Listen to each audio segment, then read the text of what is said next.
I mean, the thing is, like, also in my personal life, I'm not like, I might state opinions on YouTube and stuff like that, but I'm very, I like to think, I don't know, you can say if I'm actually like this.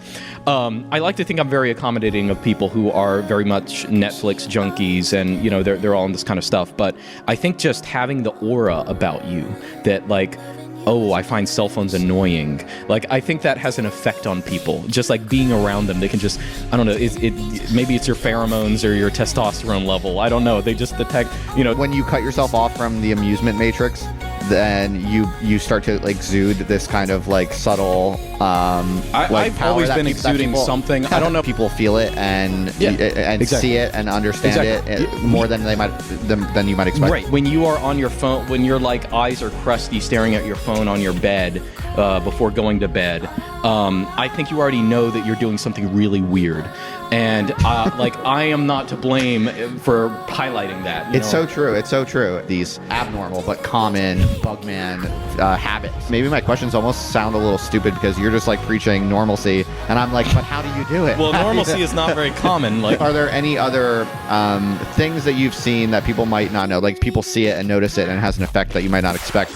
Are there other things you've noticed, benefits, powers that you've gained from cutting yourself off from all this stuff? Are there other forms of happy surprises that you get from this kind of thing that you wouldn't necessarily expect? I would just say you learn to appreciate life more. And like, I'm already preemptively tearing up. You learn to enjoy conversations with people you wouldn't enjoy otherwise, and you learn to really get out of your comfort zone.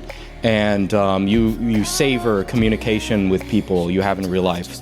And so when you're reliant on Netflix or something like this, you really are losing something that I don't know. Talking to an old person, being able to look at people as individual people and appreciate them, and you're going to go through a phase of boredom.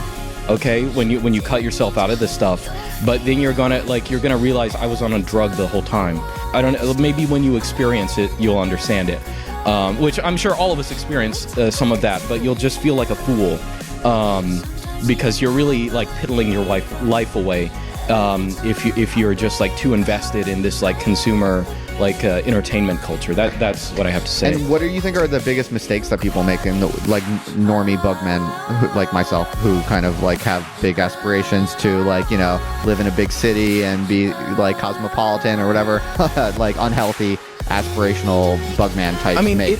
That lifestyle appeals to people because it feels good, and like it's fun to I don't know, the spontaneous enjoyment is so great that the psychological effects, they're just what I would actually recommend to people is in your attempt to quit all this stuff called turkey.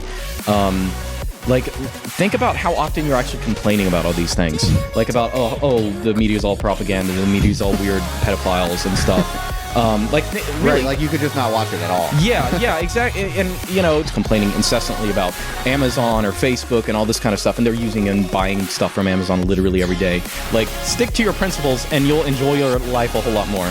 And again, as I said, that my biggest regret is not being more like that earlier and not being more intense at an individual level. You have to stick to your principles, and the sooner you do that, the sooner you admit to yourself what you actually know to be true. I don't know, this sounds like really like obvious self-help stuff. I feel bad. No. But again, like sometimes people just need to hear someone else say the stuff they know that's already true. So yeah, no, totally. I want to inspire people to action. I don't want to inspire them to like good feelings. That's actually kind of stupid. Right. I like that. So you would eventually become an Orthodox Christian. Let's talk about that a little bit.